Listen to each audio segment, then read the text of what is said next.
Pagbalik niya sa lugar ng kanyang master, narinig niya ang boses nito, "Your Tian Ran, bumalik na ako." Nang makita na may dalang magandang dalaga ang kanyang master, mabilis na humakbang pasulong si Lin Xuan at mahinang sinabi, "Master, hindi ba't sabi mo ay hindi ka babalik sa loob ng kalahating taon?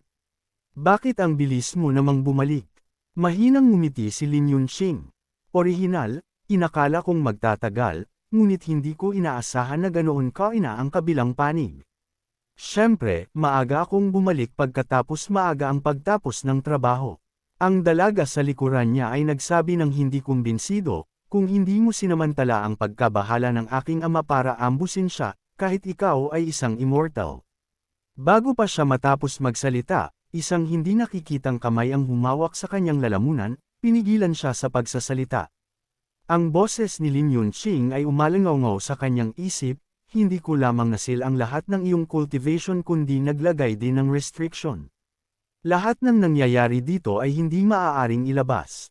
Kung hindi ka naniniwala, maaari kang magpatuloy na subukan." Nakita ni Lin Xuan siyang huminto sa kalagitnaan at tinitigan siya ng nagtataka. "Oy, ayos ka lang ba?" Nang marinig ang mga salita, nilingan ng babae ang kanyang ulo at tiningnan ng masama si Lin Xuan. "Hindi ko inaasahan na ang isang tao na tulad mo ay nasa lugar na ito at tatanggap pa ng isang walang silbing disipulo." Ang mga salita nito ay nagpagalit kay Lin Xuan at inikat niya ang kanyang manggas, gustong sumugod. "Punyeta, bagaman mas malakas ang iyong cultivation kaysa sa akin, masyado namang sabihin iyan.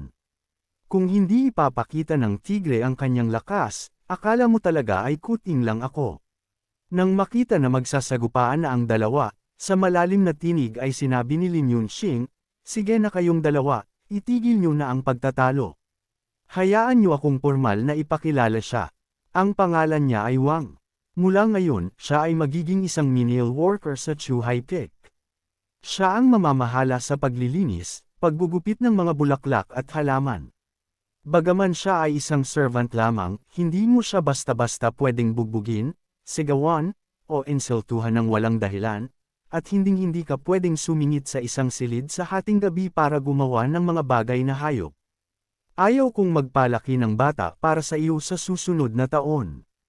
Nang marinig ito, hindi mapigilan ni Lin Xuan na walang imek. Bakit pakiramdam ko ay nagbibiro si Shifu? Ngunit ano ba talaga ang ginawa ng babaeng ito para galitin si Shifu, na siyang karaniwang malumanay at mahinhin, para gumamit ng ganoong klaseng underhanded tactics? Ang mga salita ni Lin Xuan ay nagulat kay Wang. Siya ay malumanay at mahinhin. "Sigurado ka? Ngunit, ano ba talaga ang gusto mong gawin? Kung insultuhan mo ako ng ganito, hindi ka papalampasan ng aking ama." Mahinang sumanghal si Lin Yunqing nang marinig ito, ang kanyang mga mata ay kumikinang, palihim na kumikindat kay Lin Xuan na nasa tabi niya. Matagal na niyang kasama ang kanyang Shifu, agad na naintindihan ni Lin Xuan, ang kanyang kamay ay umabot, bumubuo ng isang okay sign. Sige, kung sinabi ni Shifu na hindi pwedeng sa susunod na taon, kung gayon, paano naman sa susunod na taon pagkatapos noon? Bahagyang tinapik ni Lin Yunqing ang balikat ng kanyang disipulo, tumango. "Mabuti, madali kang turuan. Maliit pa ngayon ang Chukai ang sect, ang responsibilidad ng pagbuhay nito ay nakasalalay sa iyong mga balikat."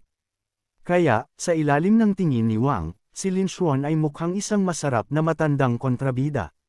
Shifu ay maaaring magpahinga sa bahay at iwanan ang lahat sa kanyang disipulo.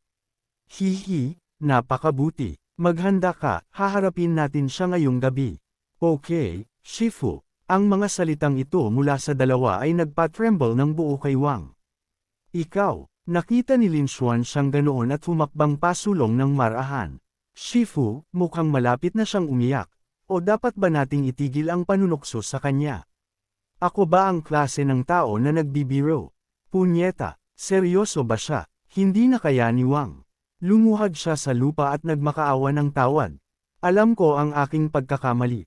Tiyak na wala akong anumang hindi tapat na iniisip sa panahong ito, at hindi rin ako aktibong makikipag-ugnayan sa aking ama." Doon lang medyo nasiyahan si Lin Yunqing. "Sigurado ka ba na hindi mo siya hahayaan na palakasin ang bloodline ng inyong pamilya at magpatuloy ng family line?" Kinakamot ni Lin Xuan ang kanyang ulo. Hayaan na natin iyan. Ang pinakamahalaga ngayon ay ang mag-cultivate ng maayos, kung hindi, bibiguin ko si Shifu. Bibiguin ko ang mga resources na ibinigay ni Shifu sa akin. Bahagyang tumango si Lin Yunqing. Sige, huwag na nating pag-usapan ito. Sa pagkakataong ito, naghanda ako ng magandang bagay para sa iyo. Ngunit sa kalagitnaan ng pagsasalita, nagdilim ang ekspresyon ni Lin Yunqing. Nako, nang makita ang masamang ekspresyon ng kanyang Shifu, nagmadaling lumapit si Lin Xuan. Shifu, ano po ang problema? Nanginginig ang buong katawan ni Lin Yunqing, ngunit kinuha pa rin niya ang isang pulse heiress at inabot ito kay Lin Xuan. Ayos lang ako, ito para sa iyo. Ang bagay na ito ay makakatulong sa iyong cultivation. Pagkatapos sabihin iyon, nilingan niya ang kanyang ulo at umalis. Natigilan si Lin Xuan. Kung gayon, Shifu, hindi mo sinabi sa akin kung paano gamitin ito. Mahinang sinabi ni Lin Yunqing, hayaan mo siyang sabihin sa iyo. Nang makita ang kanyang Shifu na nawala sa isang iglap, hindi napigilan ni Lin Xuan na matigilan. Kung ayaw mong sabihin sa akin, bakit ka magagalit? At si Lin Yunqing, pagbalik sa kanyang silid, hindi napigilan ang umubo ng ilang beses. Nang makita ang dugo sa kanyang kamay, naramdaman niya ang kawalang magawa sa kanyang puso. Mukhang medyo pabaya pa rin ako sa labanan noong huli. Kasabay nito, sa labas, dinala ni Lin Xuan ang jade bracelet kay Wang at nagtanong, "Oy, tingnan mo ito para sa akin, ano ba talaga ito?" Ngunit nagbago na ang ekspresyon ni Wang sa oras na ito. Sa malalim na tinig ay sumigaw siya, "Ikaw na walang kwentang tiyahin, paano ka nang ahas na hindi ako igalang? Papahirapan kita ng kapalaran na mas masahol pa sa kamatayan.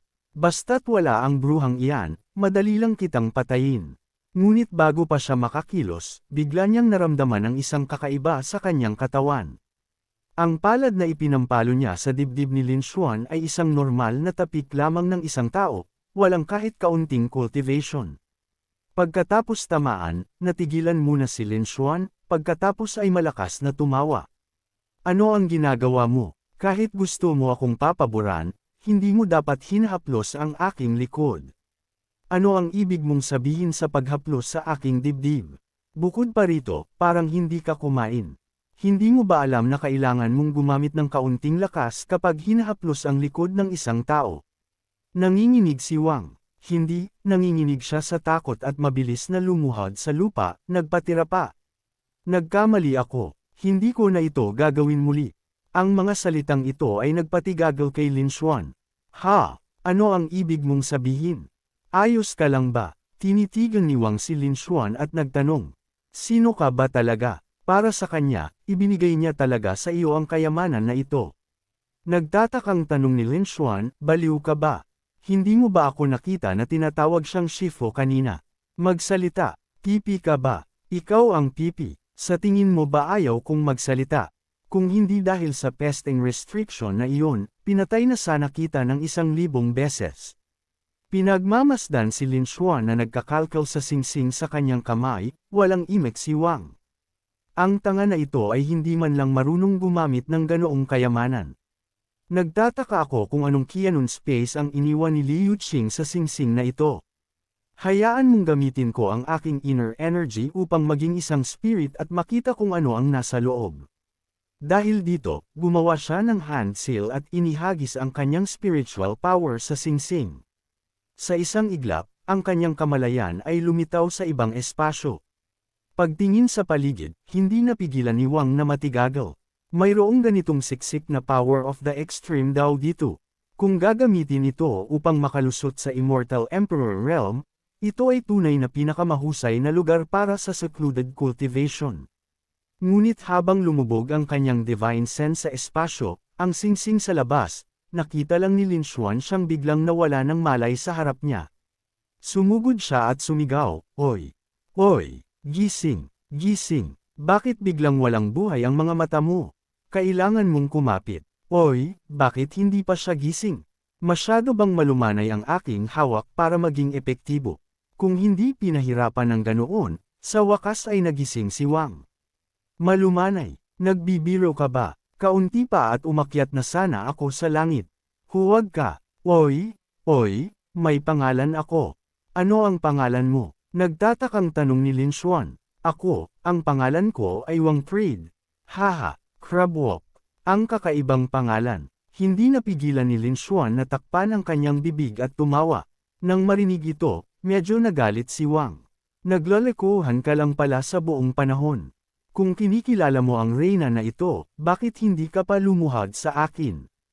Walang imik si Lin Xuan. Naisip ko lang ang pinyan mula sa aking nakaraang buhay. Paano ko nakilala ka? Ito ay isang pagkamali. Okay, tungkol sa singsing kanina, hindi mo pa rin sinasabi sa akin kung ano ang ginagawa nito.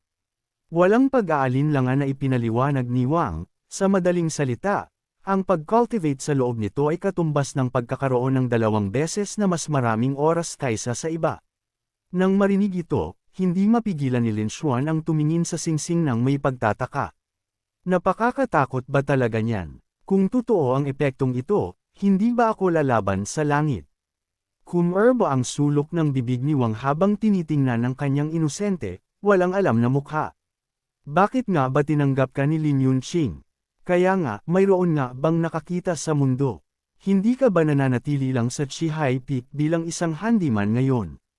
Ngunit nakikita kong hindi masama ang iyong kaalaman kaya bibigyan ka ng gantimpala ng Great One. Sabihin mo sa akin ang mga pangalan at medicinal properties ng mga spiritual herbs dito. Nanginginig si Wang sa galit. Ikaw, anong klaseng gantimpala ito? Walang kamalayan si Lin Xuan sa panloob niyang kaguluhan sa sandaling ito. Nagpapakasawa siya sa paghanga sa sarili. Gayunpaman, mahina si Shifu, hindi angkop para sa kanya na turuan ako ng mga bagay na ito ng masyadong matagal. Nagdilim ang mukha ni Wang. Mahina, siya ay mahina. Ano? Hindi pinansin si Wang, tinawag ni Lin Xuan si Yerong at tinapik ang ulo ng maliit na babae. Pupunta ako sa secluded cultivation ng ilang sandali. Pakiusap, sabihin mo sa master mo para sa akin. Kasabay nito, sa main hall, ang mga magulang ni Emperor Luowang ay puno ng sakit sa puso. Mahal na kamahalan, talagang iiwan na lang ba natin ang galit? Walang magawa na sinabi ng middle-aged man, ang pagkagapos ay nakakasakit sa atin din. Ngunit ang bruhang iyon na mag-isa ay namamayagpag sa 3 immortal emperors at sa pilitan pa kaming pinalayas. Kung lumaban ako noon, namatay na sana ako sa kamay ng bruhang iyon. Kung mamatay ako, tiyak na mabibigo ang Holy Crow Clan at maaaring maubos pa ng iba tulad ng Dragon Clan noong sinaunang panahon. Pagkatapos ay umiyak ang ina ni Wang, ang aking kaawa-awang galit. Nagliwanag ang mukha ni Wang. Hindi naman siya masama, hindi ba? May sariling pamamaraan siya para makabuo ng hatred. Huwag kang mag-alala, sabi ng middle-aged man, pagdating ng panahon, tiyak na ililigtas natin si Wang. Ang oras ay lumilipad na parang aso na tumatakbo sa mga bukid. Sa isang kisap mata, isang buwan na si Lin Xuan sa secluded cultivation sa loob ng ring space. Ngayon ay lumabas na siya. Pagkalabas niya, tuwang-tuwa siya. Mukhang hindi nagsinungaling sa akin ang babaeng iyon. Matapos mag-cultivate sa loob, talagang bumuti ng husto ang aking lakas. Ngunit nang makita niya ang taong nasa harap niya, hindi niya mapigilan ang matigilan. Kailan bumalik si Shifu? Ang disipulo ay bumabati kay Shifu. Kalmado na sinabi ni Lin Yunqing, kakalabas mo lang sa seclusion at nagkataon na naabutan mo kami na nag-iiho ng karne. Isipin mo na lang na maswerte ka. Tuwang-tuwa na tumakbo si Lin Xuan, sumisigaw, Shifu, mayroon ka palang ganoon kalaking piraso ng karne. Kung hiwain mo ito, ako na ang susunod na mag-iiho. Bilasan mo at ihawin ito. Agad na tinanggap ni Lin Xuan ang utos. Hihi, ang karne na inilabas ni Shifu ay tiyak na top quality. Pagkatapos ay ginawa niya ang salt sprinkling technique na natutunan niya sa kanyang nakaraang buhay, na nagpalinaw sa mga mata ni Yerong. Ang bango ng karne. Tapos na ba? Tianran, pwede na ba tayong kumain? Binuhat ni Lin Xuan ang isang malaking skewer ng karne at isinubo ito sa kanyang bibig. Hihi, hayaan mong tikman ko kung luto na ang karne. Dahil dito, hindi nasiyahan si Yerong sa tabi niya. Tianran, napakasama mo. Gusto rin kumain ni Yeong. Ngunit sa sandaling isubo niya ang karne sa kanyang bibig, biglang sumungkit ang mga mata ni Lin Xuan dahil naramdaman niya ang labis na siksik na spiritual energy sa karne na ito, na nagpa-tremble sa buong katawan niya. Ano ba talaga ang karne na ito? Hindi kinaya ni Lin Xuan ang spiritual energy sa loob ng piraso ng karne at bumagsak sa lupa, gamulong-gulong at nagpupumilit. Agad na sumigaw si Yeong, Lin Xuan brother, ayos ka lang ba? Bilasan mo, pumunta ka rito. Dahan-daang lumakad si Lin Yunqing, inunat ang dalawang daliri at itinuro ang tuktok ng ulo ni Lin Xuan, ibinubuhos ang kanyang spiritual energy upang buksan ang kanyang mga meridians. Pagkaraan ng ilang sandali, dahan-dahan siyang nagising. Natatakot pa rin si Lin Xuan. Mabuti na lang at kumilos si Shifu sa tamang oras, kung hindi, sisubog talaga ako dahil sa spiritual energy na ito. Shifu, ano ba talaga ang karne na ito? Bakit kanina lang? Mahinang ngumiti si Lin Yunqing, pagkatapos ay lumakad sa ihawan at kumuha ng isang skewer ng karne. Ito ang laman at dugo ng isang true dragon. Ang true dragon ay nagtataglay ng bloodline ng ancestral dragon, at bawat true dragon ay isang malakas na tao na sikat sa kalangitan, na may labis na malakas na lakas. Medyo naguguluhan si Lin Xuan. Kung gayon, bawat true dragon ay isang malakas na tao na sikat sa kalangitan, paano ito madali lamang kainin? Bagaman isang kagat lang ang kinain ko kanina, pakiramdam ko ay mas malakas talaga ang aking katawan. Biglang, nagising si Wang at pagkabangon niya, tumakbo siya at mahigpit na niyakap si Lin Yunqing. Tianran, bumalik ka na. Sobra kitang namiss sa panahong ito. Maingat. Na sinabi ni Lin Yunqing, sigurado akong nagising ka dahil sa amoy ng karne. Matamis na inilabas ni Wang ang kanyang dila at sinabi, hinding-hindi. Ang respeto ni Wang para kay Tianran ay nasasaksihan ng langit at lupa. Nagising ako dahil naramdaman ko ang aura ni Tianran. Gayunpaman, umiling si Lin Yunqing. Ikaw ay isang spirit body, walang silbi ang pagkain nito. Nang makita ang dalawang tao na tumatawa at naglalaro, tuwang-tuwa si Lin Xuan. Ang ganitong uri ng atmosfera ay hindi masama. Shifu, hayaan mo silang kumain ng kaunti. Hindi rin naman natin mauubos ang ganito karami. Walang pakialam na tumanggo si Lin Yunqing. Bahala ka, busog na ako, aalis na ako. Okay, Column, Shifu, salamat. Sa sandaling narinig ng dalawang maliit na babae na maaari na silang kumain, agad silang tumakbo sa ihawan. Naiintindihan din ni Lin Xuan na bagaman sinasabing hindi kailangan ng pagkain ng mga spirit bodies, malinaw na sadyang iniwan ito ni Shifu para sa akin. Shifu, paglaki ko, hahayaan kitang kainin ako para makabawi, okay? Oh, luto na ang inihaw na karne. Kukunin ko na muna. Agad na inagaw ni Lin Xuan ang inihaw na skewer mula sa kamay ni Yeong, na nagpaiyak sa maliit na babae. Tianran, napakasama mo. Marunong ka lang mangapi sa akin. Matapos busugan ang sarili ng dragon meat, naramdaman ni Lin Xuan ang mga pagbabago sa kanyang katawan. Bahagya siyang kumunot. Bagaman walang pagbabago sa cultivation, malinaw na tumaas ang spiritual energy. Nagkakamali ba ako? Kung gayon, susubukan ko ang aking magic power at tingnan kung paano ito mangyayari. Casual na sumugod ng palad pasulong. Rumble. Isang nakakabinging pagsabog ang umalangaw-ngaw. Nasiyahan si Lin Xuan. Ang physical strength at flexibility ay tumaas ng hindi bababa sa 100 beses.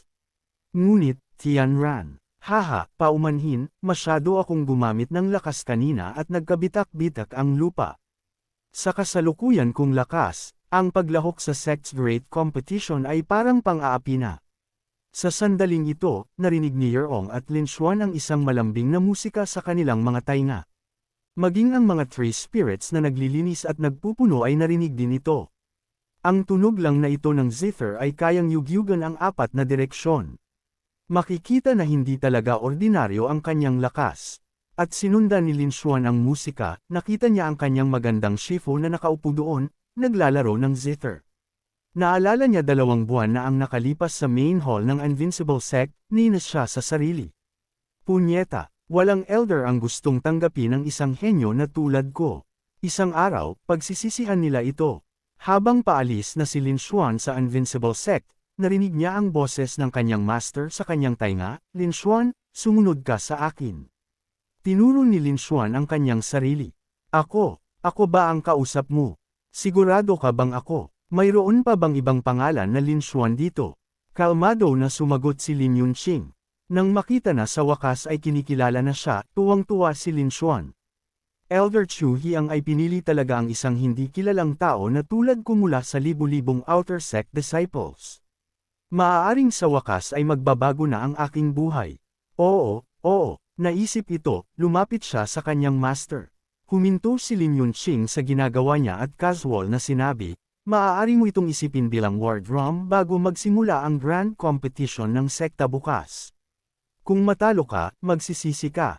Hihi, may tiwala na tinapik ni Lin Xuan ang kanyang dibdib at sinabi, "Ang disipulo ay tiyak na hindi bibiguin ng mga inaasahan ng master at hahayaan ng Chu Hiang na maging top sa gitna ng 360 pick masters. Mabuti, kung gayon, hihintayin ng guro na ito ang iyong magandang balita dito. Master, hindi ka ba pupunta sa pinangyarihan para suportahan ako?" Dahan daw ang lumakad si Lin Yunqing sa tabi ng kanyang disipulo at bumulong, "Iyan lang ba ang buong tiwala na mayroon ka?" Biglang namula ang mukha ni Lin Xuan. Ang amoy ng orchid ng kanyang master ay lumapit sa kanyang tainga, na nagpatigaw sa kanya at hindi makapagsalita. Nang makita ang kanyang hitsura, hindi napigilan ni Lin Yunqing na takpan ang kanyang bibig at tumawa. "Haha, bakit ang dali mong tuksuhin?" Walang imik si Lin Xuan. "Marahil, ang mga paghihirap ng unang 2 buhay ay para lang makilala ko si Master." Kinabukasan ng umaga, sa square ng Invincible Immortal Sect, nagsimula ang grand competition. Maligayang pagdating sa lahat ng Immortal Sect's elders. Mahigit sa 100 figure ang bumaba mula sa langit, at ang mga inner sect disciples sa ibaba ay nagtipon na lahat. Nakatayo si Lin Xuan sa gitna ng mga disipulo, nakatingala sa langit. Sa isang iglap, bumaba ang sect leader na may higit sa 100 tao. 100 taon na ang lumipas at ang inner sect ay nagkaroon ng maraming bagong mukha. Lahat ng naririto ay bahagi ng sekta at tiyak na magiging mga pillars ng sekta sa hinaharap. Sumasaksi o nagtatayo pa nga ng sekta upang maging mas malakas. Ang nilalaman at mga patakaran ng grand competition ay sa tingin ko ay naipabatid na sa inyo ng mga peak elders kaya hindi ko nasasabihin pa. Ngunit naiintindihan ng lahat ng disipulo dito ang mga patakaran maliban sa isang tao na hindi, at iyon ay si Lin Xuan. Ang kanyang ulo ay puno ng mga tanong. Ano ba ito? Tinitingnan ang kanilang mga ekspresyon, mukhang alam nilang lahat. Hindi sinabi sa akin ng master ko ang anuman bago umalis. "Hay, kalimutan mo na. Bilang isang manlalaro na may cheat, bibigyan ko na lang sila ng head start." Nagsalita muli ang sect leader, "Isang pangungusap lang ang sinasabi namin, mahigpit na ipinagbabawal ang mutual slaughter." Pagkatapos nito, nagsimulang magkasanib na magtayo ng formation ang mga elders. Ito ang entrance screen sa ibang mundo. Maaaring makapasok sa kompetisyon sa pamamagitan ng screen. Ang grand competition sa pagkakataong ito ay nasa Changping Secret Realm. Mga disipulo na lalahok sa grand competition, pakiusap, pumunta rito upang kunin ang inyong mga jade tokens. Hindi nagtagal, turn na ni Lin Xuan na tanggapin ang order. Tiningnan siya ng sect leader at sinabi ng may ngiti, "Hindi ka na lang sumali, bata. Direktang maging personal disciple ko, hindi ba't mas maganda kaysa makipaglaban hanggang kamatayan dito?" Ang mga salita ng sect leader ay nagdulot ng labis na kawalang kasiyahan sa ibang mga disipulo. Ang swerte niya, gusto ko rin maging personally invited ng sect leader. Hindi ba't gwapo lang siya at may 3 spiritual root attributes? Ngunit ang sect leader ay sumisigaw sa kanyang puso, "Kapag nakita ni Lin Xuan ang aking lakas, tiyak na masasakop siya sa akin at pagkatapos ay sisang-ayon na maging personal disciple ko." Haha, gayunpaman, ang mga salita ni Lin Xuan ay, "Pinahahalagahan ko ang kabaitan ng sect leader, ngunit ipapasa ko na lang. Pagkatapos ng lahat, napakabuti ng master ko sa akin. Kahit mamatay ako, mamamatay ako sa puso ng master ko." Ang mga salitang ito ay nagpatigas sa masayahing mukha ng sect leader at galit na galit ang ibang mga disipulo. "Punyeta, nakakainis. Hindi ba siya makakaramdam ng komportable nang hindi gumagawa ng galit araw-araw, di ba? Masyado talaga siya. Hindi alam kung ano ang mabuti para sa kanya. Nang makita si Lin Xuan na nagsasabi niyan, bumantong hininga ang sect leader. Hay! Isang araw, mauunawaan mo ang aking mabuting intensyon. Sige, nakuha mo na ang Jade Token, pakiusap, pumasok ka na sa Changping Secret Realm para lumahok sa kompetisyon. Pagpasok sa Secret Realm, naghanap-hanap si Lin Xuan ng sandali at bumulong, ang concentration of spiritual energy dito ay mas mayaman. Hindi lang doble kaysa sa labas, kundi malayo pa rin sa maliit na mundo ng master ko. Ngunit ano ba talaga ang mga patakaran ng Grand Competition? Walang impormasyon dito sa Jade Token. Habang gumagala, biglang nakakita si Lin Xuan ng isang tao. Oh, may tao dito. Tatanungin ko ang taong ito, hindi ko ba malalaman kung gayon? Pagkatapos, narinig ng binata at biglang narinig ang isang boses habang nagkultura siya.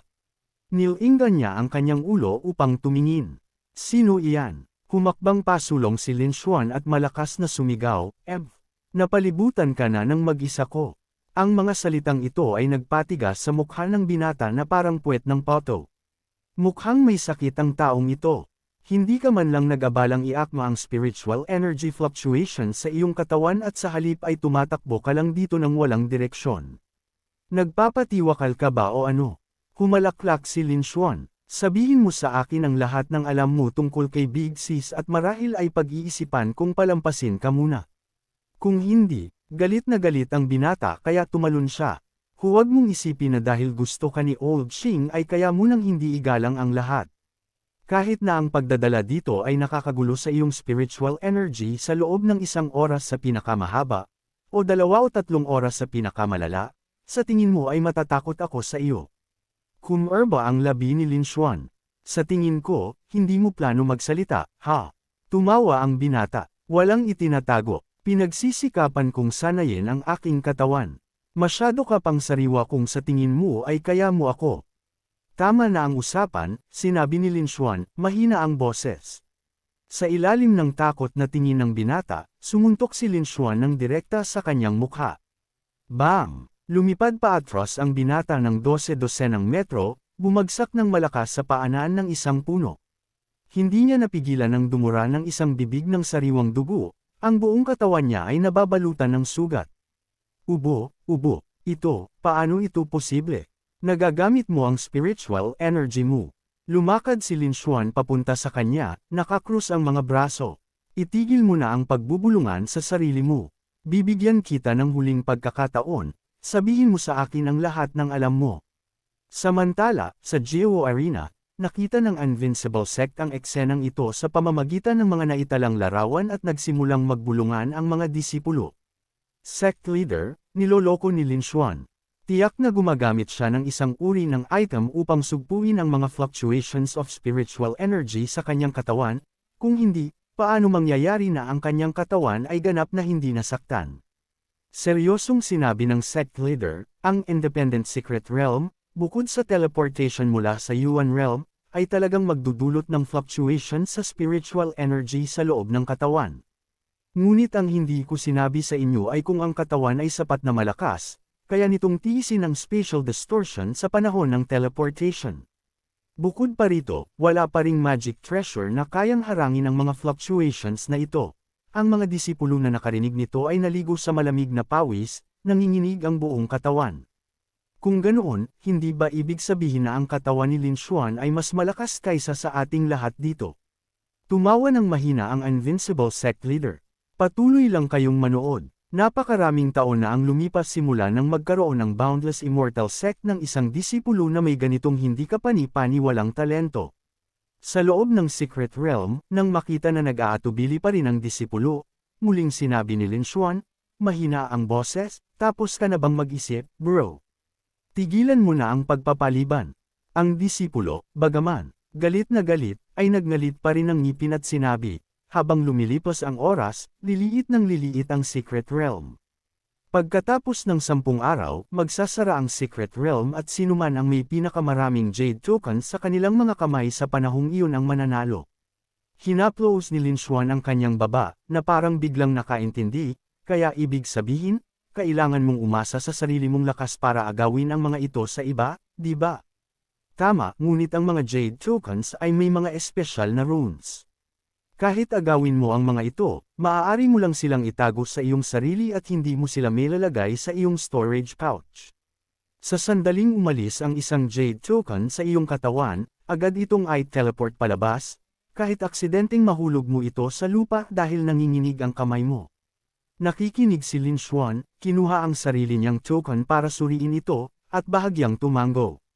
Naiintindihan ko, ngunit kailangan ko pa ring subukan para malaman kung nagsisinungaling ka sa akin, kaya gagamitin kita bilang isang test subject.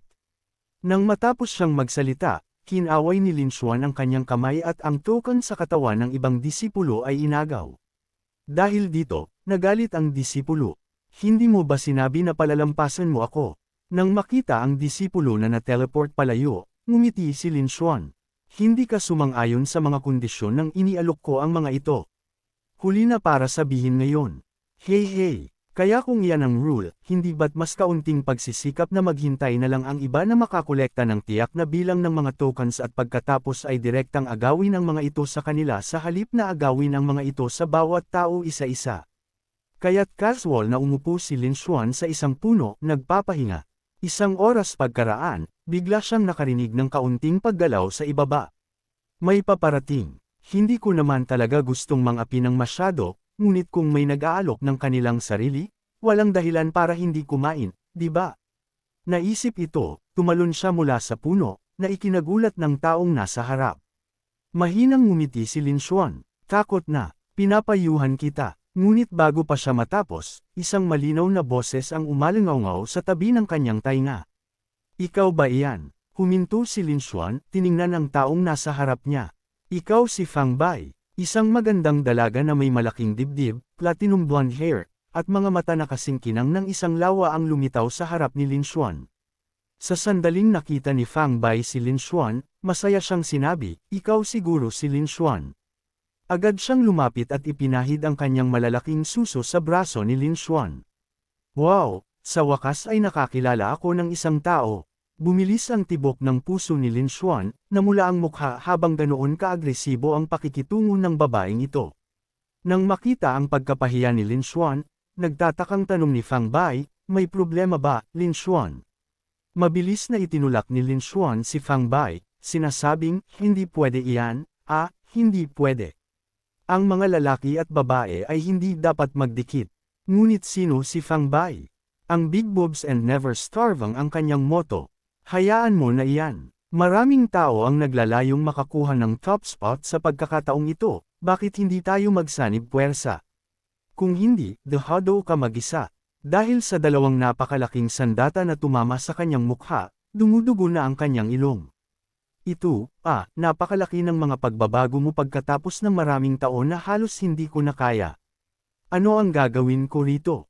Tiningnan ni Fang Bai si Lin Xuan ng may malungkot na mata, sinasabing, hindi ko kailangan ang Jade Token. Mananalo tayo habang naglalabanan para sa Jade Token, kailangan mo lang akong protektahan mula sa pagbalik. Hintayin mo akong hanapin ang main force ng aming Fang team. Kung hindi maginhawa para sa iyo na. Kunin ang Jade Token, maaari ko itong hawakan para sa iyo, okay. Dahil nasa harap niya ang kanyang assets, natural na tumango si Lin Xuan sa pagsang-ayon. Okay, syempre okay. Hihi, Lin Xuan Gege ay pa rin ang pinakamahusay. Nag-uusap ang dalawa nang bigla silang nakarinig ng malakas na ingay sa malayo at pareho silang tumingin. Ang ingay, may nangyari siguro, mukhang may nagsimula ng mang-agaw. Naglakad ng palihim patungo sa pinangyarihan ng labanan, hindi napigilan ni Lin Xuan ang huminga ng malalim habang pinapanood ang mga figures sa unahan na nagsusuntukan at nagsisipa. Ang tindi ng laban nila, mukhang medyo marami ang tao sa dalawang pangkat na ito.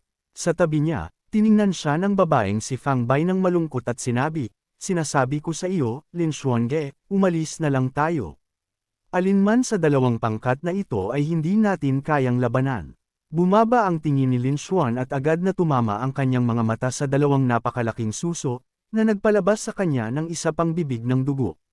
Nagmamadaling inalis ni Lin Xuan ang kanyang ulo, upang marinig lang si Fang Bai na nagpatuloy. Bukod pa rito, mayroong mga nascent soul stage cultivator sa parehong pangkat. Napakataas ng lakas ng kanilang pangkat at hindi natin kailanman makukuha ang kanilang mga jade tokens kahit gusto pa natin. Pinag-aalala mo ako, ubo ng ilang beses si Lin Xuan nang walang magawa. Nalaglag ang damit mo. Doon lang napansin ni Fang Bai na masyadong nakalantad ang kanyang dibdib at mabilis niya itong tinakpan. Ay, hindi ko napansin. Tiningnan ang dalawang pangkat na nagbabakbakan sa harap nila, mahinang ngumiti si Lin Xuan. Huwag kang mag-alala, hindi ako gumagawa ng anuman ng hindi sigurado. Magsisimula tayo kapag tama ang oras. Hanggang 1 oras pagkaraan, isang panig ang natalo ng kabilang panig. Ang pinuno ng mga nagwagi ay isang matabang binata na labis na mayabang. Haha, kolektahin ng lahat ang mga spoils. Opo, boss, medyo maganda ang ani na ito. 2 junior brothers sa pangkat ang lumabas ng masaya, nangongolekta ng mga tokens. Sa sandaling ito, biglang lumitaw ang isang figure sa likuran nila. Nang tiningnan ng 2 tao, nagtataka silang nagtanong, ano yan? Ikaw si Lin Xuan. Nakangiti na sinabi ni Lin Xuan, tama. Nandito ako para agawin ang mga jade tokens. Ibigay ninyo ang lahat ng jade tokens na nakuha ninyo at baka palampasin ko kayo. Isang disipulo, nang marinig ito, ay mapanghamak na sinabi, ang lalaki ng salita. Bagaman medyo kakaunti ang 2 jade tokens na ito, ngunit dahil kusa mo itong inialok sa amin. Bago pa siya matapos, isang malakas na sampal ang narinig. Isang kamao na parang langit ang buong pagmamahal na dumampi sa kanyang mukha. Hindi napigilan ng disipulo na ito ang dumura ng isang bibig ng sariwang dugo. Bumagsak sa lupa ng may malakas na tunog, na ikinagulat ng mga tao sa paligid niya. Hindi napigilan ng matabang pinuno na magbago ang kanyang ekspresyon. Hanem, bakit mayroong ganoong kalaking gulo doon? Nang lumingon siya, nakita niya na ang kanyang 2 underlings ay nakahandusay na roon. Hindi siya makapaniwala sa kanyang mga mata. Ang batang ito ba ay isang disipulo ng pinakamahina na Elder Chu Hiang? At ang babaeng si Fang Bai ay tiningnan si Lin Xuan na may mukha na puno ng paghanga. Wow, Lin Xuan Gedge, ang galing mo. Hindi ko inaasahan na kaya mong labanan ang 2 tao nang walang anumang pressure. Habang nangongolekta ang 2 ng mga spoils, umalangaw ang boses ng matabang lalaki. Ikaw si Lin Xuan mula sa Chuhai Peak, di ba? Hindi ko inaasahan na ang isang disipulo mula sa pinakamahina na peak ay may kaunting galing. Nagtataka ako kung kaya mo pa ring kumapit kapag humarap sa napakaraming tao. Mga kapatid, sige, hulihin niyo. Siya, nang matanggap ang utos, sumugod agad ang kanyang mga underlings patungo kay Lin Xuan. Nang makita ang matinding momentum ng kanilang atake, medyo natakot si Fang Bai. Nagtago sa likod ni Lin Xuan, mahina siyang sinabi, napakaming tao ang umaatake ng sabay-sabay, kaya mo ba? Kumerba ang mga sulok ng bibig ni Lin Xuan. Sa antas na ito ng lakas, kaya kung labanan ang anumang bilang sa kanila. Little Fang Bai, magtago ka ng maayos at panuurin ang palabas. Ito ay isang magandang pagkakataon upang subukan kung gaano kalaki ang pagpapabuti ng aking cultivation salamat sa spiritual liquid. Sa sandaling matapos siyang magsalita, huminga ng malalim si Lin Xuan, inihatid ang halos lahat ng kanyang kapangyarihan at ipinukpok ang kanyang kamao sa lupa. Ang spiritual energy ay sumabog mula sa kanyang kamay patungo sa lupa, pagkatapos ay tumuloy ng diretso patungo sa pangkat ng mga tao. Nagpumilit ang mataba na lalaki na lumaban, nagbago ang kanyang mukha habang naramdaman niya ang papalapit na spiritual force. Ang batang ito, ngunit bago pa siya matapos ang kanyang pangungusap, ang espada sa kanyang kamay ay nabasag ng kapangyarihan mula sa kamao ni Lin Xuan. Sa isang malakas na ingay, lumipad ang mataba na lalaki. Nang hamupa ang alikabok, maingat na inilabas ni Fang Bai ang kanyang ulo mula sa mga palumpong, nagtatanong ng may pag-aalala, Lin Xuan, ayos ka lang ba? Ngunit nang makita niya ang eksena sa harap niya, hindi niya mapigilan ang mamangha. Napaalis niya ang isang buong pangkat mag-isa. Akala ko ay tulad pa rin siya ng dati, ngunit hindi ko inaasahan na ganoon siya kalakas. Ang gwapo, si Lin Xuan, pagkatapos harapin ang grupo, ay kalmado na sinabi, Fang Bai, Kara, kolektahin ang mga jade tokens. Bakit ganoon ang ngiti mo? Haha, wala, fair na, Tama ka, mas mabilis talaga ang pagnanakaw sa iba kaysa sa pagnanakaw sa sarili natin. Hihi, ngayon na nakuha na natin sila, tara na. Bigyan mo ako ng sakay. Ngunit ng pangalawang pag-iisip, hindi ba dapat kunin na rin natin lahat ng Jade tokens mula sa kanila? Dahil ang mga na-eliminate kanina ay magbabawas sa ating mga kalaban. Mahinang ngumiti si Lin Xuan nang marinig ito. Kaya nga sinasabi ko na masyado ka pang bata at kulang sa foresight. Kung gusto nilang mag-rank ng mataas, kailangan lang nilang patuloy na mang-agaw ng iba. Kailangan lang nating kunin ang mga Jade tokens na ninakaw nila at sapat na iyon. Hindi ba mas madali yun kaysa sa atin na maghanap sa lahat ng dako ng mga tao? Tumango si Fang Bai, medyo nakakaintindi. Kaya ba naming gawin iyon? Kasabay nito, sa Jiao Arena ng Invincible Sect, bagaman sinabi niyang hindi siya pupunta para magsaya, naroon si Lin Yunqing. Nang makita ang pangyayari, isang ngiti ang umakyat sa kanyang mga labi. Pareho talaga kayo, balik sa grupo ng matataba, pagkatapos matalo, hindi kinuha ni Lin Xuan ang lahat ng kanilang mga Jade tokens. Nagsimula silang magtipon, tinulungan ang kanilang senior brother na makatayo habang kinukuskus ang mga pasa sa katawan ng isang junior brother, mahinang sinabi, "Senior brother, nawala ang lahat ng dati nating spoils. Ano ang gagawin natin ngayon?" Hinaplos ng senior brother ang kanyang mga sentido, kumikirot ang ulo. Ano pa ang magagawa natin? Kailangan lang nating patuloy na mang-agaw ng iba. Ngunit hindi naman lubos na masama si Lin Xuan, hindi bababa sa nag-iwan siya ng isang Jade token sa bawat isa sa atin sa halip na ay eliminate tayo ng direkta. Sige na, kalimutan mo na. Kung hindi tayo pinalabas ng Secret Realm, mayroon pa rin tayong pagkakataon. Kailangan lang nating magsikap pa sa susunod. Nang marinig ang diskusyon ng grupo, muling umalangaw-ngaw ang bulungan sa Jiao Arena. Ang mga idiot na iyan ay ginagamit bilang mga kasangkapan at walang kahihiyang nagpapasalamat pa rin. Hindi ka panipaniwala. Samantala, nagpapahinga si Lin Xuan sa ilalim ng puno, tiningnan si Fang Bai at nagtanong, "Nga pala, ikaw ang adopted sister ng isang prinsipe? Bakit hindi ka nasa Royal Palace kundi nandito nagko-cultivate? Nagkamali ka ba na hindi ka naglakas loob na umamin at lihim na tumakas?" Medyo nagalit si Fang Bai, nakasimangot ang mukha at sinabi, "Anong kalokohan ang sinasabi mo? 5 taon na ang nakalipas, masyadong nagmadali ang His Highness sa pagko-cultivate kaya naging magulo ang kanyang spiritual energy at nabara ang kanyang mga meridians. Halos wala na siyang pagkakataong makalusot pa. Dagdag pa, ang Southern Yang Dynasty ay ngayon ay nanginginig kaya bumalik siya sa Mortal World upang pamunuan ang pangkalahatang sitwasyon." Medyo nagulat si Lin Xuan. "Sinabi mong nanginginig ang Southern Yang Dynasty. Ano ang nangyayari?" Ipinaliwanag ni Fang Bai, "Nagpadala ng mga tropa ang Liang Dynasty upang salakayin ang Southern Yang. Dagdag pa rito, mayroon ding pagtataksil ng spy na si Zhang Man na nakipagsabwatan mula sa loob, na nagdulot ng kaguluhan sa loob at panlabas na agresyon. Ang inyong pamilya ay itinuturing na isang malakas na clan sa Southern Yang Kingdom, wala ba silang sinabi sa iyo?" Umiling si Lin Xuan, "Wala. Simula nang lumabas ako para mag-cultivate, wala pa akong naririnig na balita. Kung gayon, pagkatapos ng Great Secret Realm, bumalik tayo at tingnan kung ano ang nangyayari." 2 beses siyang tinamaan ng sandata, namula si Lin Xuan at tumango. Oo, okay. Well, mabilis ang takbo ng panahon at bago mo pa malaman, gabi na.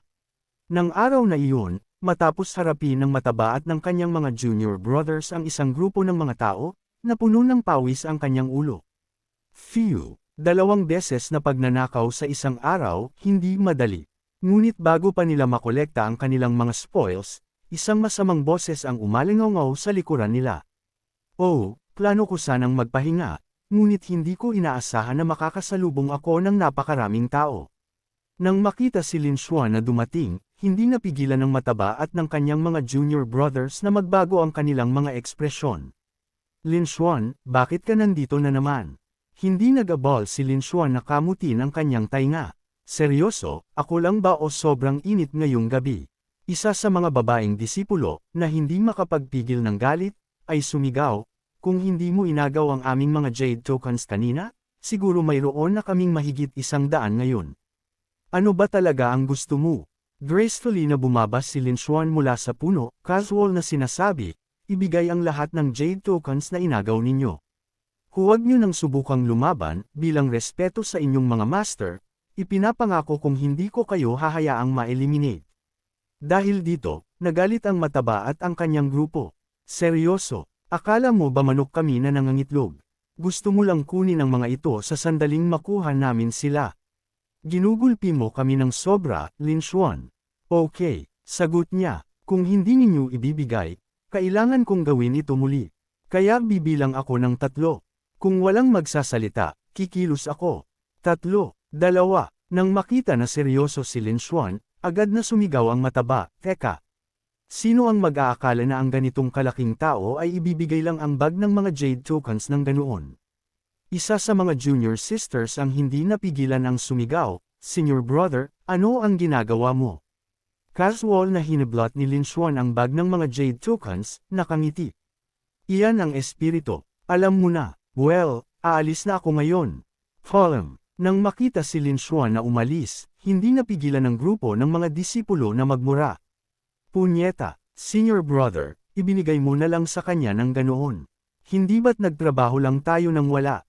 Sinampal ng Fatis senior brother na namumuno sa pangkat ang kanyang noo, walang magawa na sinabi, hindi natin kaya si Lin Xuan ngayon. Kung lalabanan natin siya, mas magiging malaki lang ang ating mga pagkalugi. Kung gayon, ano ang gagawin natin ngayon, senior brother? Umagos ang luha sa kanyang mga mata. Ano pa ang magagawa natin? Kailangan lang nating iwasan si Lin Xuan habang sinusubukang agawin ang mga jade tokens mula sa iba.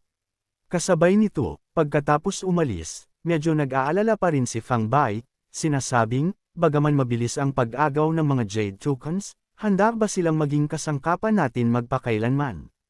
Hinaway ni Lin Xuan ang kanyang kamay. Hindi, masyado ka pang inosente. Tiningnan siya ni Fang Bai ng kanyang mga mata na parang kristal. Huwag mong sabihin na may paraan ka para mapapayag silang tulungan tayong makakuha ng mga jade tokens. Mayroon bang ganoon katanga na tao sa mundo? Mahinang ngumiti si Lin Xuan. Hindi sa may paraan ako, kundi wala silang pagpipilian. Kung hindi sila mang-aagaw ng mga jade tokens, paano sila magiging sa top? Bagaman narinig ito ni Fang Bai, medyo nag-aalala pa rin siya. Sinabi niya, kahit ganoon, ano ang gagawin natin ngayon? Patuloy na mang-aagaw ng mga tao. Tumawa si Lin Xuan. Paano mo ito matatawag na pagnanakaw? Sa secret realm na ito na puno ng panganib, ang ating mga aksyon ay upang pigilan sila mula sa pagnanakaw ng iba dahil sa pagkakaroon ng napakaraming jade tokens at pagharap sa ganoong kalaking panganib. Tinutulungan natin silang panatilihin ang kanilang mga jade tokens. Paano mo ito matatawag na pagnanakaw? Ito ay isang magandang bagay. Bagaman walang naintindihan si Fang Bai, naramdaman niya na malaki ang saysay ng mga salita ni Lin Xuan. Hihi. Hindi ko inaasahan na ganoon tayo kagaling. Siyempre, sa pagdinig sa dalawa na nagpupuri sa isa't isa, ang mga elders na nagmamasid sa martial arts field ay nagalit. Elder Wang, talaga namang nakapagpalaki ka ng isang mabuting disipulo. Wala siyang natutunang anumang kung fu ngunit natuto siyang maging aso ng iba. Hindi mo alam kung ano ang gagawin mo. Alam mo lang kung paano maging mapagparaya sa batang iyon na si Lin Xuan. Hindi mo ba sa tingin ay sobra na iyan? Nakikinig ang sect leader, biglang nakita ng karamihan ang isang malaking sandata na lumitaw sa tabi nila. Sumulyap siya, nakasimangot. Hindi ba ito si Elder Lee? Lagi niyang kinamumuhian ang maingay na lugar na ito, ngunit nandito siya sa pagkakataong ito. Mukhang pinahahalagahan niya talaga ang disipulo na ito, si Lin Xuan. Pinagmamasdan ni Lin Yunqing si Lin Xuan ng ilang sandali at hindi niya napigilan ang ngumiti. Hindi ko inaasahan na sa ganoong maikling panahon ay nakakolekta na siya ng daan-daang jade tokens nang hindi nasasaktan. Mukhang naging epektibo talaga ang training nitong mga nakaraang araw at naging ganoon siya kalakas. Hindi ko inaasahan na seryosohin talaga ng lalaking ito ang mga salita ko. Wala nang silbi ang manatili dito. Nag-aalala lang ako ng walang dahilan sa buong gabi. Walang nangyari at sa isang kisap mata, maaga na kinabukasan. Si Lin Xuan ay natutulog na nakakrus ang mga paa sa isang puno. Biglang umalangaw ang malakas na boses ni Fang Bai. Lin Xuan Gage, anong tool group ang sisimulan natin ngayon? Mahinang ngumiti si Lin Xuan. Huwag kang minipin. Dapat mong intindihin na ang mga taong ito ay parang ordinaryong tao, kailangan nila ng oras para magpahinga. Kung ilang dosenang Jade Tokens lang ang kabuuan, hindi ba't wala tayong gagawin ng wala?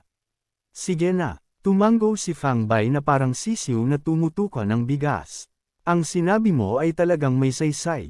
Ang bagay ay, nang marinig ito ng mga elder sa labas, nagdilim ang kanilang mga mukha. Sect leader, narinig mo ba yan? Tao ba ang nagsasalita niyan? Hindi nagtagal, isang grupo ng mga tao ang dumating kung saan nagpapahinga ang dalawa. Senior brother, talagang nanalo tayo sa jackpot ngayong pagkakataon.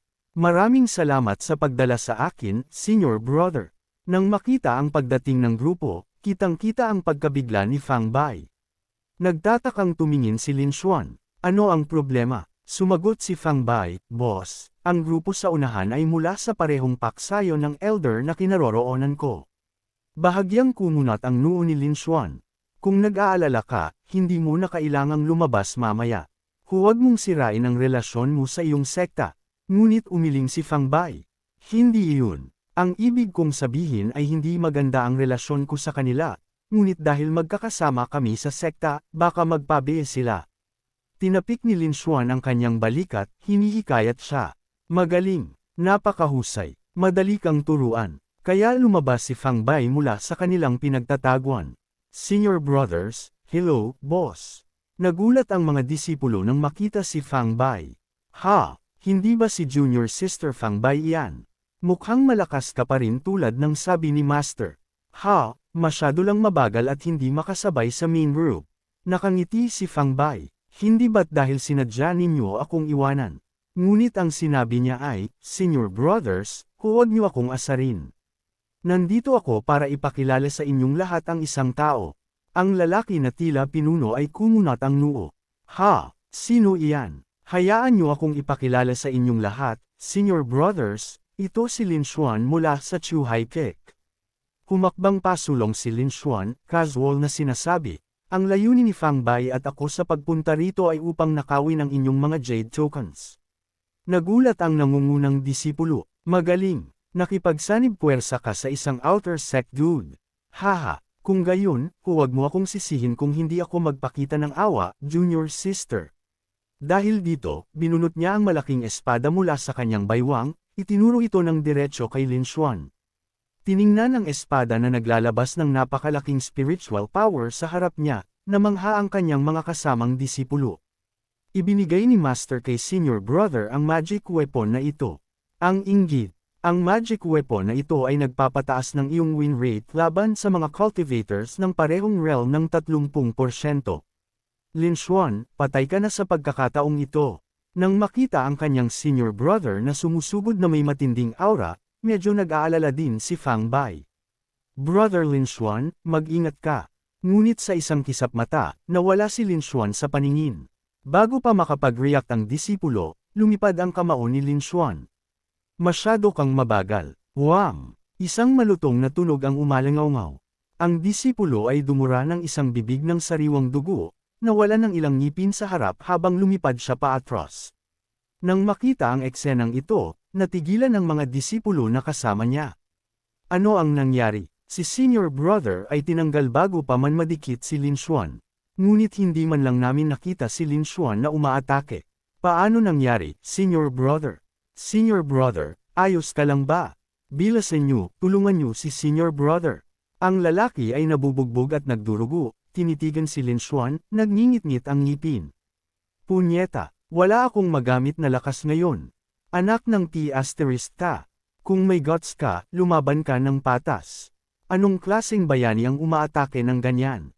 Hindi napigilan ni Lin Xuan na takpan ang kanyang bibig at tumawa. Nag-sneak attack ba ako? Malinaw akong nagpapakita ng awa, okay. Si Fang Bai na nakatayo sa tabi ni Lin Xuan ay nagdagdag ng gas sa apoy.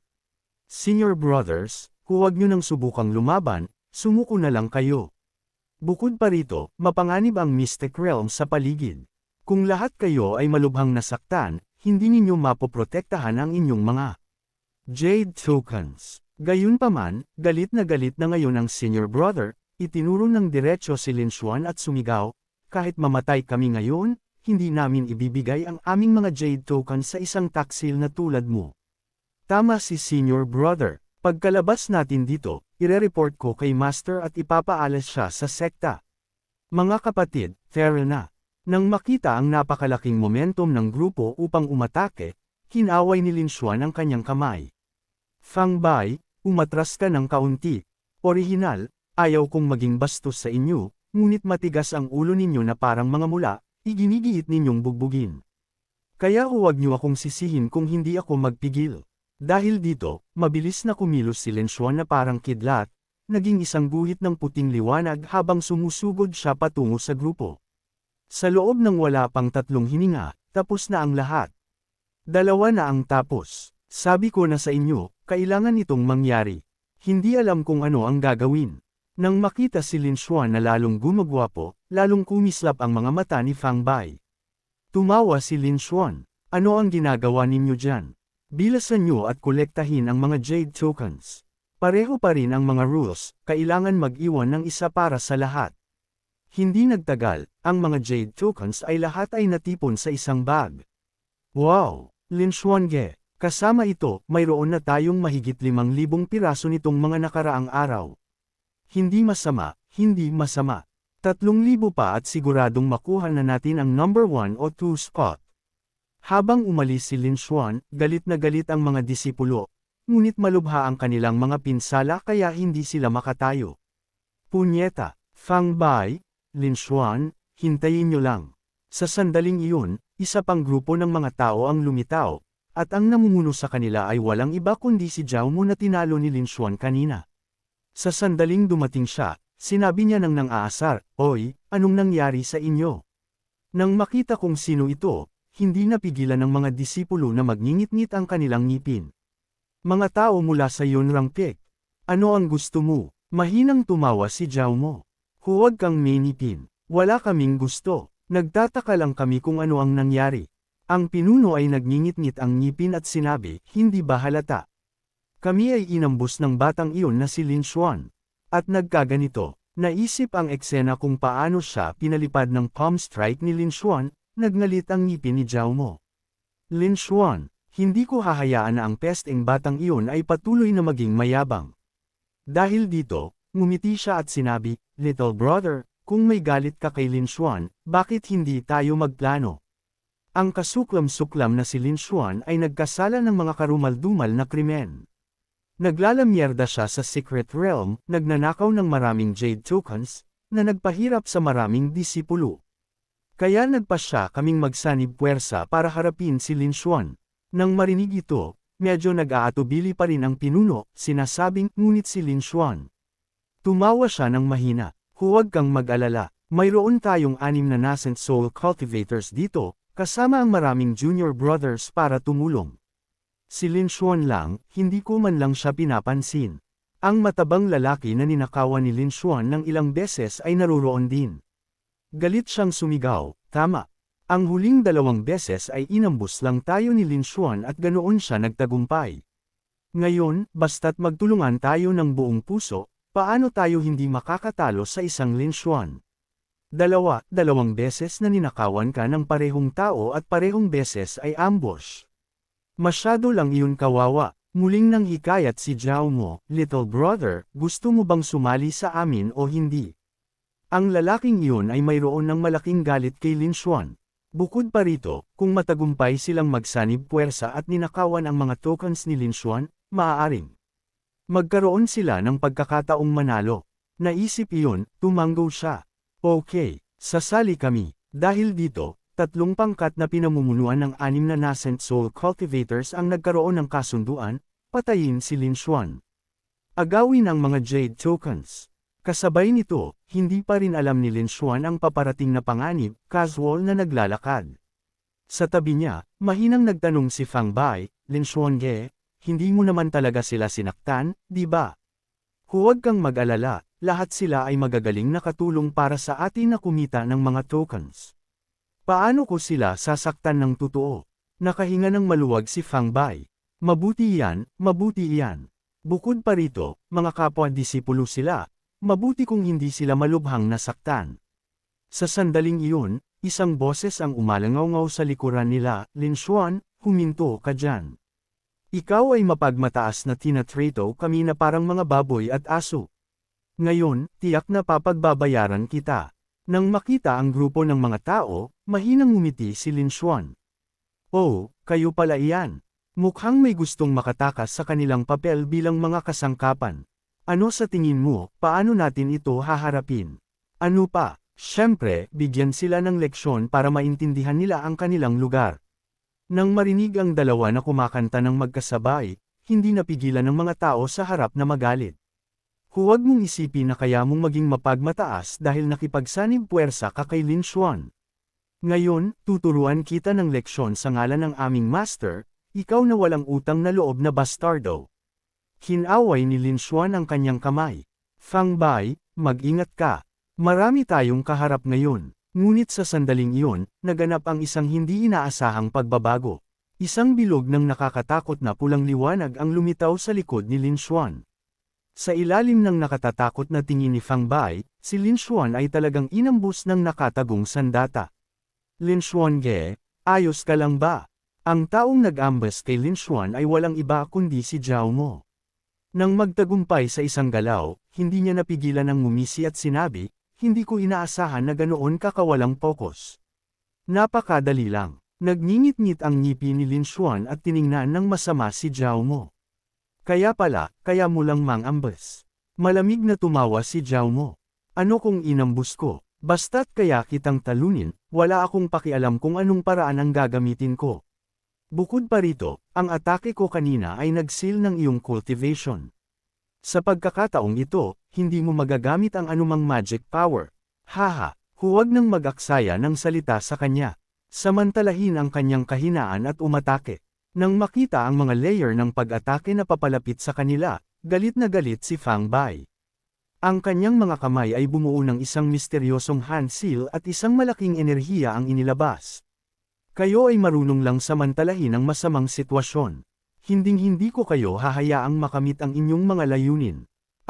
Isang malakas na sigaw ang lumabas, dalawang agos ng spiritual energy ang bumulusok mula sa kanyang palad, matindi na bumangga sa mga papalapit na atake.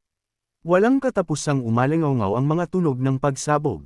Ngunit habang nilalabanan ni Fang Bai ang mga taong iyon, nilinga niya ang kanyang ulo at nakita si Lin Xuan na dahan-daang bumabagsak. Dahil dito, nagbago ang ekspresyon ni Fang Bai. Lin Xuan, Big Brother Lin Xuan, gising. Nang makita si Fang Bai na naliligalig, ngumisi si Zhao Mo. May oras ka pa para mag-alala sa iba. Mag-alala ka muna sa sarili mong sitwasyon. Nang bumalik si Fang Bai, nakita niya ang palm strike ni Zhao Mo na papalapit at hindi niya mapigilan ang magbago ang mukha.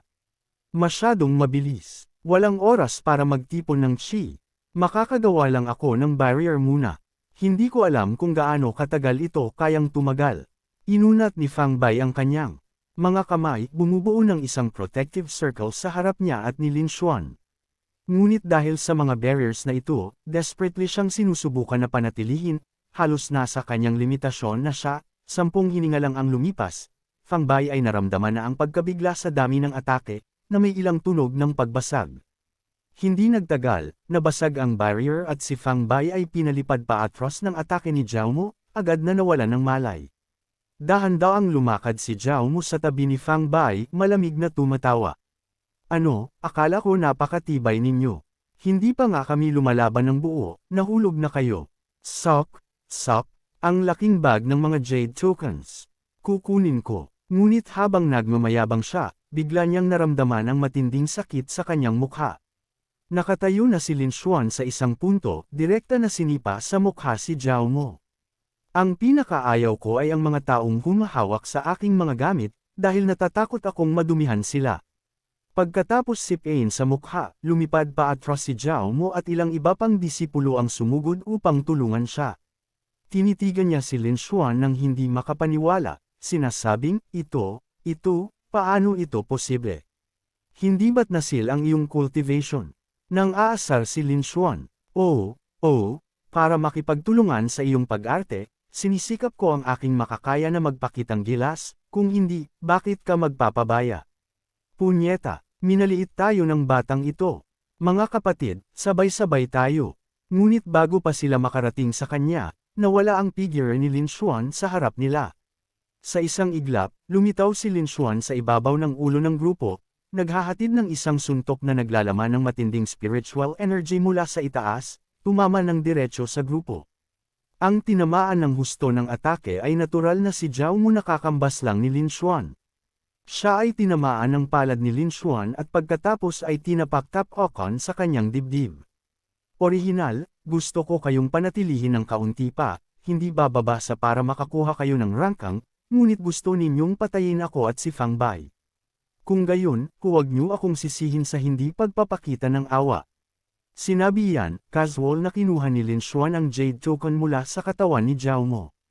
Follow, Zhao Mo. Batiin mo ang mga elders ng Yuan Peak para sa akin. Puno ng galit si Zhao Mo at umungal, Lin Xuan, hintayin mo lang. Hindi nagtagal, dahan-daang nagising si Fang Bai mula sa kanyang pagkakawalang malay. Sa sandaling nagising siya, nakita niya ang mukha ni Lin Xuan na naglalaro at inilabas ang kanyang dila, sumigaw siya, "Ah! Isang multo, sampal!" Pagkaraan ng isang sandali, isang marka ng kamay ang lumitaw sa pisngi ni Lin Xuan. Fang Bai, masyado ka talaga. Sinampal mo ako bago ka pa man makakita ng malinaw, at inalagaan kita ng kalahating araw at wala man lang akong nakuha na pasasalamat.